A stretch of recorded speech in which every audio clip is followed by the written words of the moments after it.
Before we get started, we'll hear from a couple of our sponsors. First off, we have Philip Yan from Tyndale University. Philip? Hello, Hey, Ray. hey, Good Philip. afternoon. So good to Good meet afternoon. everyone here. Yes, good to see you. So why don't you just give people a quick summary as to what you're doing at Tyndale and how it might fit in with this event? Absolutely, Ray.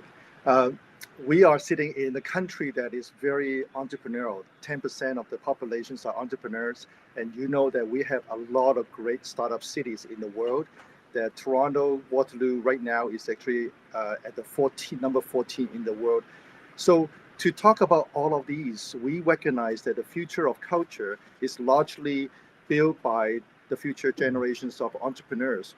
And unfortunately, at Tyndale, we recognize that um, there's a big disconnections between that, and the gospel is not participating in entrepreneurship so far. So we like to find way to improve that. So we creating a center for redemptive entrepreneurships is aimed to uh, become a creative engines for redemptive entrepreneurships. We want to mentor and support the emerging entrepreneur to build the ventures with gospel in mind and with discipleship at the core. Great. Well, it's really great that Tyndale is again a sponsor, a bronze sponsor of the event. Commend you for all the good work you're doing at Tyndale and for your Center for Redemptive Entrepreneurship. So thanks a lot for the support, Philip. And anyone who wants to get a hold of them, of course, you can find them on our platform and online. Just Google Tyndale and you'll find it. So thank you very much, Philip. Thank you.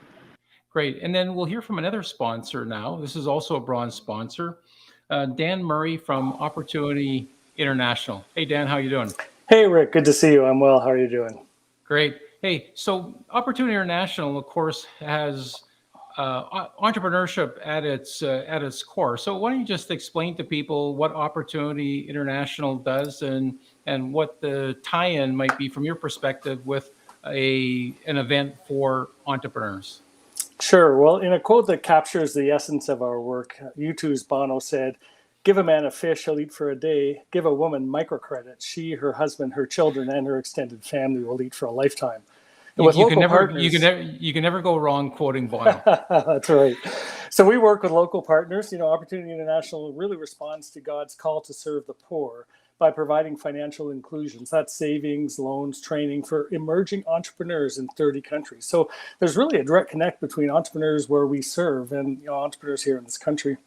And it's a sustainable and dignified business-oriented pathway out of poverty with dramatic and measurable impact. Like just a couple of examples: livelihoods for marginalized women in Haiti, or micro SMEs in Ghana. Not everyone's an entrepreneur, but everyone needs a job. Or quality education for millions of kids at affordable low-fee schools. Increased crop yields and market access for smallhold farmers in sub-Saharan Africa, and even rural health services for millions of people in India.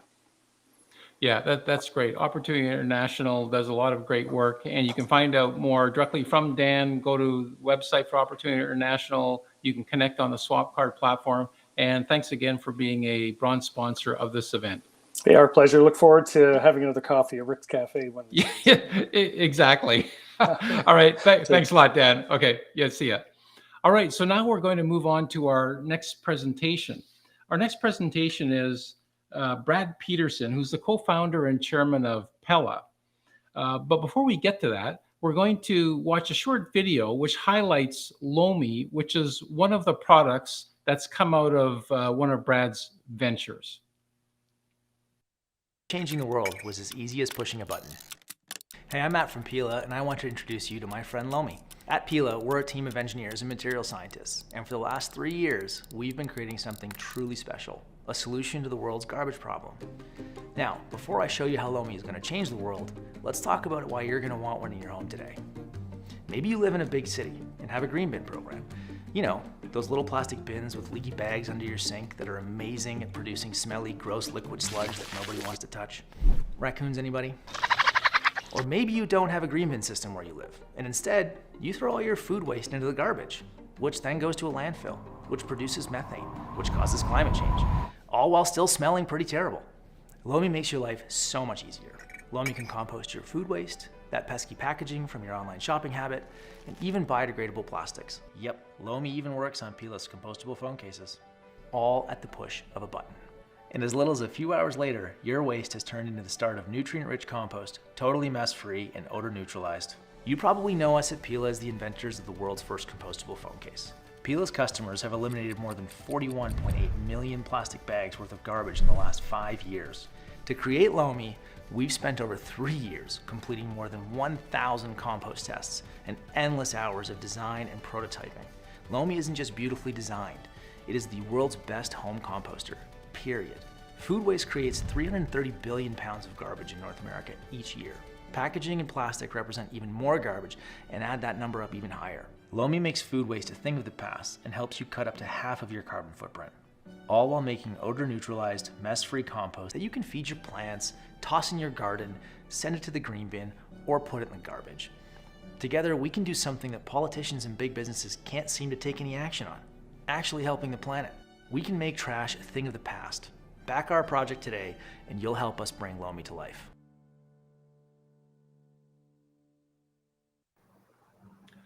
So that video has been watched over 31 million times. It's quite a inspirational video. Welcome, Brad. How are you? I'm excellent. Thanks for having me on, Rick. Pleased to be here today. Yeah, well, we're looking forward to hearing from you. The topic of your presentation is the process of innovation, how to pick winners.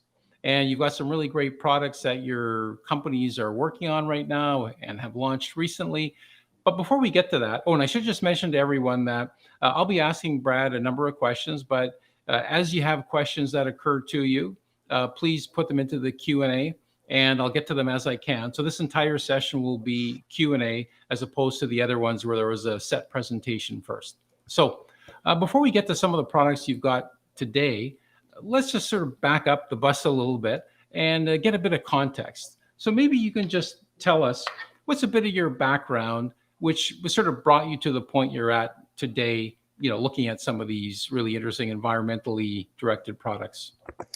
Yeah, look, thanks. My latest venture, Pila, is my 7th adventure in business.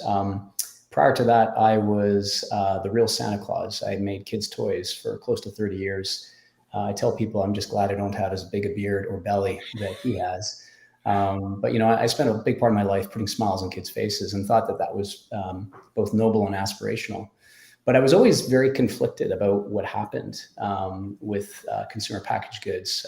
The average toy ends up in landfill within 90 days. So while it's something that ultimately is designed to bring joy and happiness to a family, how its end of life was ending up was not fitting for me. So for me, this opportunity came about after I exited the toy business, which is a story in its own, but we won't have time to go down there today. And really was something that really fit with my worldviews and things that I was passionate about. And I call it my John Newton moment. And if you know who John Newton was, he was the slave trader who was off the coast of Africa, trapped in a storm. And he prayed to God, said, God, if you free me from this problem, I will go back and commit my life to helping end the slave trade. And he was saved. He went back to England, met up with William Wilberforce, and together they abolished the slave trade in the English Empire. And we know him today famously for Amazing Grace. So for me, this process of being a part of Pila has really allowed that. Great. And then also as part of your entrepreneurial journey, you have had a few failings along the way. So maybe you can just describe the role of failure in the innovative process and how that mindset and approach has shaped what led to some significant successes with your current products. Well, I so appreciate both Sam Chand and James Kelly. I've got 2 notable quotes from them today. James Kelly said, in the midst of devastation, there's an opportunity for innovation. And I would say certainly we've seen that through COVID. It's been, the best of times, the worst of times. There's been incredible businesses that have been built at this time. There's been businesses that have been devastated. So it's really just how we look at it. But, look, I've got lots of lessons from the school of hard knocks. I have a PhD in DUMB. I've done it all wrong. Not this office, but my former office, actually, where I was a toy maker, had a wall of shame, not a wall of fame. It was actually all the things that I had launched to market that were not successful. And the whole point of that wall, quite frankly, was to remind me of the lessons learned. Because quite frankly, success doesn't teach us much. We tend to learn a lot more from mistakes and failings. And just to give people some insights and know that I'm human, I've crashed and burned a company twice. So so I know pain from a business perspective up close and personal. But I would also say that failing has been a part of succeeding. I think it was Leonardo da Vinci that said, we fail to realize that it's about a process, a journey. The master is one who stays on the path day after day, year after year. The master is the one who's willing to try and fail and try again as long as he or she lives. So I really delineate between failing and being a failure. We're all going to fail. That's a part of succeeding. Being a failure is when you get knocked down and you stay down. Your choice and ability to respond is really what makes the difference. And Winston Churchill simply said, success is going from failure to failure without losing enthusiasm. And certainly I would say in my experience, that's certainly been very true. And just thinking about notable failures, I mean, Edison took over 6,000 attempts to create the light bulb. James Dyson, he's worth over $5 billion. However, it took him 15 years and 5,000 prototypes to create the Dyson vacuum. The Apple iPod was their 309th product. I can go on and on. There's just endless stories of there's no such thing as overnight success. We see that revealing moment at the end, but it was a process to get there. So in a sense, the title, The Process of Innovation, it's really the story of overcoming failure or succeeding with failure. Really, failure is part of the process. Yeah, look, I think that it's inevitable. We talk about failing as a part of innovating. That is a necessary step. Like I literally would say I am a product of several failings that got me to where I am today. And it's about failing often, failing fast, and failing cheap, and doing it in a way that you learn and don't repeat the mistakes and get better at it. Again, 6,000 attempts at a light bulb. Clearly there's learnings about what not to do so that they could apply it to what to do. And certainly as you're going to innovate in life, you're going to make mistakes. And again, when you're successful, if it had worked the first time, there wouldn't have been much to learn. You learn really from the mistakes and the things that don't work. That's what really makes you valuable. Well, and that ties into the next question, which is, how do you build an innovative culture and an innovative organization? Yeah, look, so the single hardest thing to do in business is to build a company that does repeatable innovation. There are tons of one-hit wonders. I come from the toy business. I've seen companies go from nothing to hundreds of millions to nothing in a matter of 3 or 4 years. So you remember brands like Silly Bands, or maybe Zuzu Pets or the Rainbow Loom. Where are those companies today? They were huge for a period, but the ability to repeat innovate is what's difficult. And so I've spent a lot of time thinking about just what it takes for a company to really be successful. And I've come up with kind of 4 key components. First of all, you need a founder with an idea. And I say ideas are like noses, everybody's got one. It's got to be a unique idea. And number 2, it has to be a different, not better strategy. So in other words, if you start off a pitch to me saying, I'm just like, but better, it's a non-starter. What is your point of difference that allows you to differentiate in the marketplace? Number 3, you need a really high-performing team that surrounds you. And 4th, the ability to execute. And people often ask me, what's the difference between the team and the execution? Well, let me give you an example. In 1998, the Canadian national hockey team went to Nagano. It was the first time that NHLers were allowed to actually go and play. And that team consisted of Lindros, Gretzky, Yzerman. The best of the best. And they didn't even medal. Why? They couldn't execute, right? They had the high performance part, but they didn't have the execution. And I would say each one of those have orders of magnitude that are different. Like it'd be 1 times for a founder idea, 10 times for the different versus better strategy, 100 times for the high performance team, and 1,000 times for execution. And the final piece to it, which I haven't heard anybody say today, but luck. And what is luck? It's timing. It's the right idea at the right time. Guess what? The right idea at the wrong time is still the wrong idea. The tailwinds of the environment you're in are what really are going to push the idea when its time has come. And so I think that's a really key thing to be thinking about is if you're building a culture, you have to continue to build a team that's thinking about how they can continue to fail in a way that they're accepted. I love the fact that Sam talked about creating a culture that actually encourages failing, that's a part of your ethos, that it makes you acceptable to be trying because you're having the courage to actually do something. Well, my next question relates to this whole notion of when you're innovating, who is the innovation directed at? So in other words, we have this concept of the field of dreams, build it and they will come. So what's your take on that? Well, I know firsthand that it doesn't work. I've tried the Field of Dreams strategy, and I bankrupted a company in the process. So, look, there's a book out there called Lean Startup by Eric Ries. I think it's very helpful because it really talks about, a business idea is a series of theses, ideas that you need to come up with, and then you need to go test. And the idea about testing is coming up with what they call an MVP, or minimum viable product, or Jim Collins would say, firing a bullet before you fire the cannon. And you let your experiments determine whether you persist or you pivot, right? And in today's environment, there's so many great tools that you can use. We live in this world where testing and trying things online or doing rapid prototyping, there's just incredible ways for us to be able to test the thesis and learn from it. And quite frankly, pivoting isn't bad. Like most of the great Silicon Valley companies were a result of a pivot. Like PayPal used to go after Palm Pilots, right? YouTube was a dating site. Instagram was also a dating site called Bourbon. So, and I think it's about just having an intuition and just leaning into it to try. I mean, Colin Powell said something that I think is fascinating. He said, most people need to make a decision between 70 and 40% of the information. If you have more than 70%, you're just waiting to have confirmation bias. And if you're less than 40%, you're acting out of ignorance. It's somewhere in between. So you're never going to be totally certain. It's about just taking the insights and attempting to try and moving forward.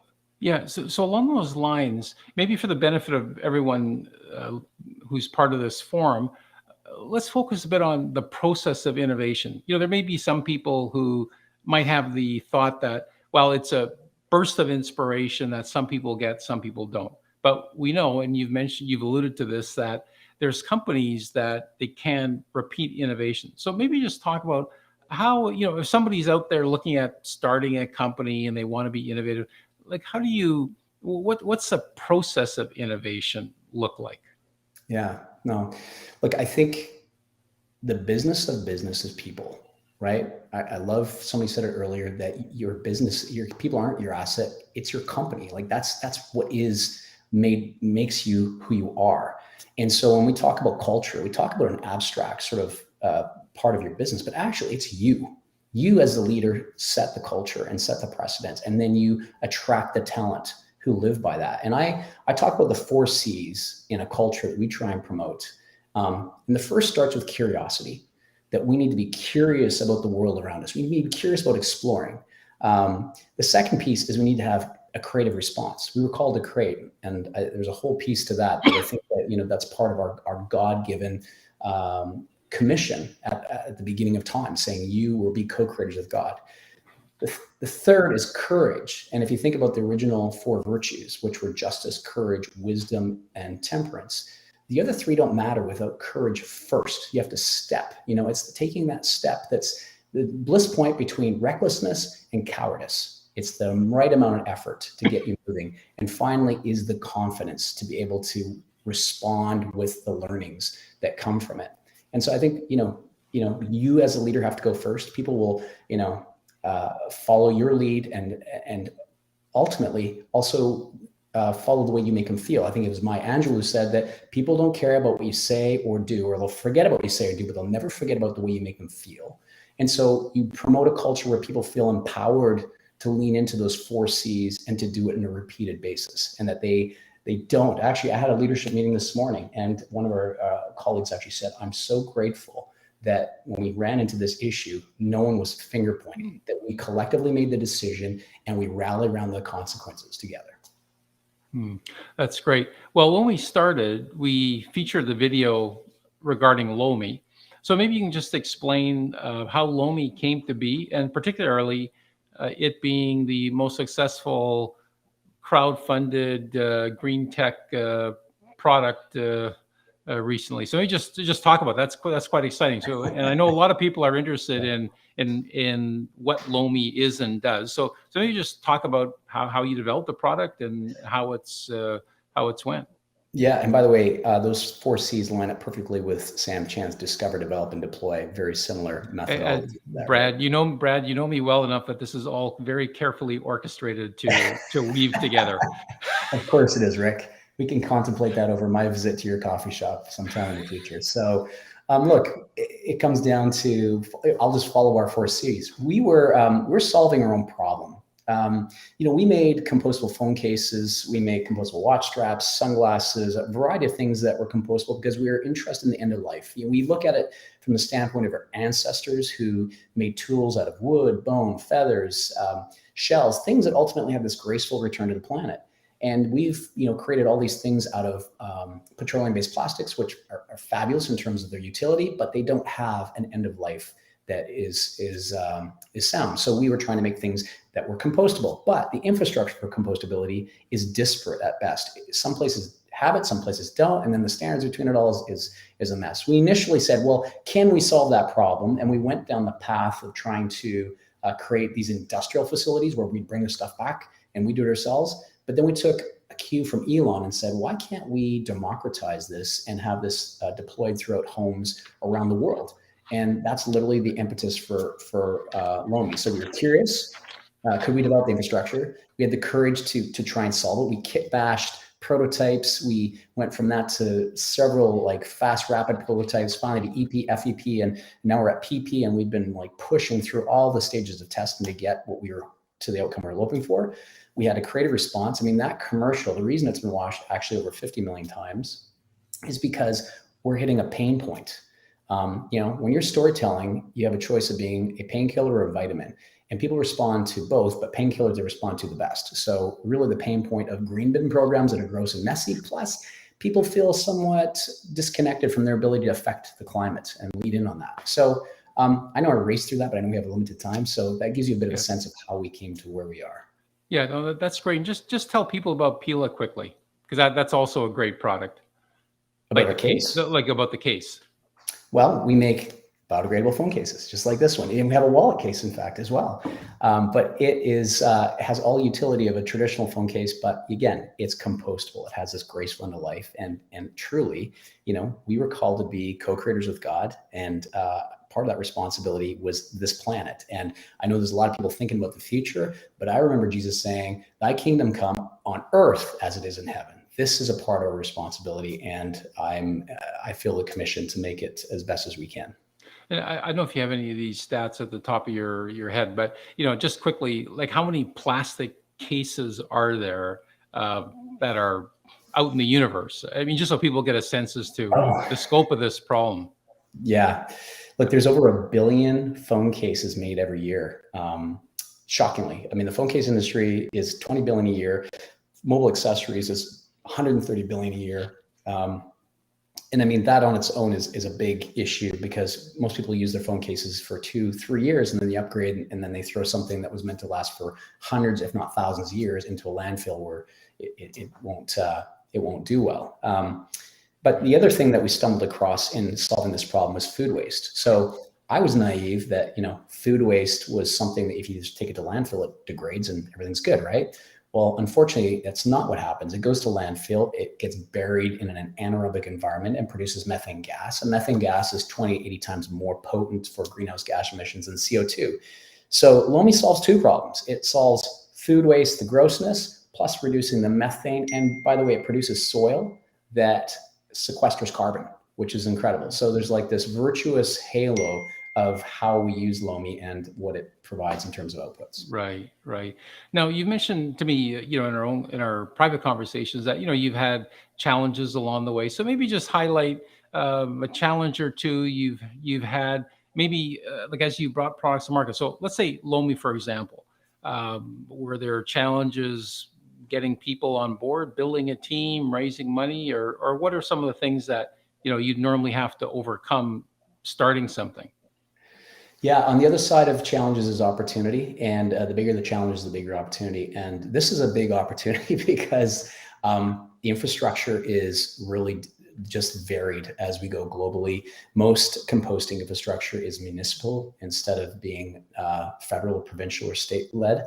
So trying to get a standard that would exist across all, the state of California has actually made it illegal to say the word biodegradable and plastics in the same word.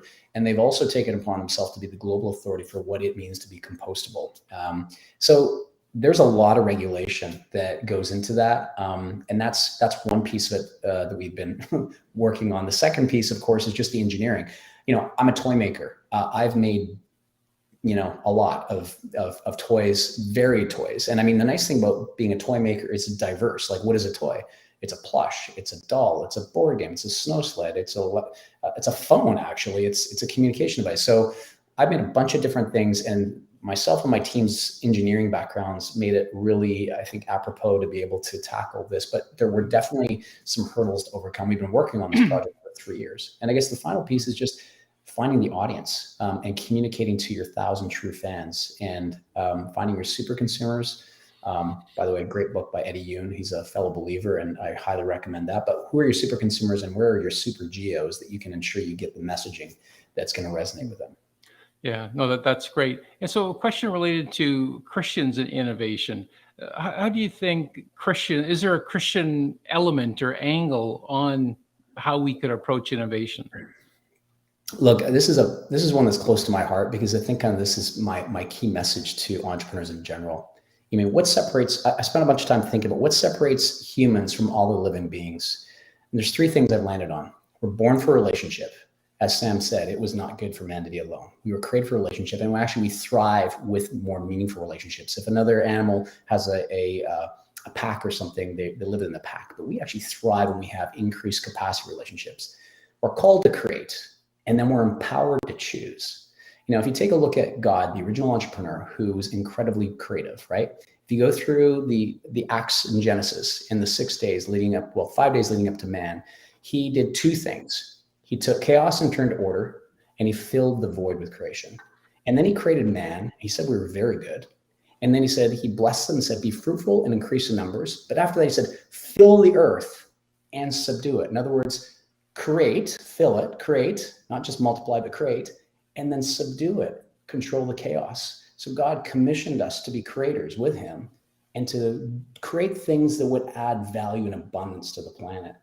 And so I feel that's an original job description. I mean, there's a long time as an entrepreneur, I felt kind of like a second-class citizen, that if I wasn't working in the church, or if I wasn't doing youth ministry, that I didn't qualify. I wasn't within the right, I guess, profession of choice. But I've come to learn that actually what I've been gifted with is an incredible ability to create God's kingdom here on earth as it is in heaven. And everything is created twice, first in our minds and then reality. And I just feel so passionate about, reading Jordan Rayner's book, Call to Create, and then Tim Keller's book, Every Good Endeavor. And then coming, quite frankly, to Oxford and spending time with the folks in those lessons, I was so just empowered, and I felt commissioned to go into the marketplace and be light and salt, and do so in a way that adds abundance and value to God's creation. Yeah, no, that's great. And just so everyone knows, Jordan Rayner was our speaker in Toronto a couple of years ago, and the Oxford program Brad's referring to is our program every August in Oxford. Hey, there's a question that came in. This is just one of those really tough questions, and you never know where to land. How do you gauge, when to persist, and when to stop? Because you always think if you stop now, that might just be the time it was going to turn around. So you persist, but then you can also go flying off the deep end. So how do you approach that issue? Yeah, I mean, I feel the pain of that question, because I've seen products that I launched a decade ago that failed for me, and now they're successful. A similar product like it is successful. And I just asked myself the question, could I have just persisted longer, and maybe I would have seen it to fruition?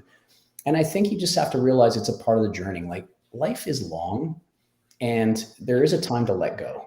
And I think it comes down to, is this holding me back from actually thriving in my life because I'm anxious and fearful? Like, what is the effect on the quality of my life that this project is having? And I mean, there has to be a certain level of stress in life. There's eustress, and then there's distress. Distress is bad, negative, cortisol. Eustress, endorphins, it drives you forward. And I think as long as you feel that you're having enough positive feedback that says I should persist, do it. But if you keep running into walls and the marketplace keeps telling you not to do it, then stop and change. Sometimes God saves you from what you want to give you what you need. And I've come to learn in life that the best gifts often come wrapped in ugly paper, which means failing. Like sometimes just it didn't work, move on. What did I learn? Yeah. How can I apply it to my next? Yeah. Well, we have time for one last question. So I did want to ask you about, you have a book coming out. So maybe just tell people what it's about, when they can get it and where they can get it. It'll be out in the back half of next year. It's called Santa Startup, and it's the business and life lessons of the toy maker in the North. So I'm Canadian, so is Santa. He lives in the North Pole. That's part of Canada, last I checked. So I get to claim that I know him. Anyways, that's a bit. I'm excited about it. It's just, you know, battle scars of life in the toy business. Great. Well, Brad, thanks a lot for being part of the forum. Thanks for all your support of ELO over the years, and keep up the great work. Thanks, Rick.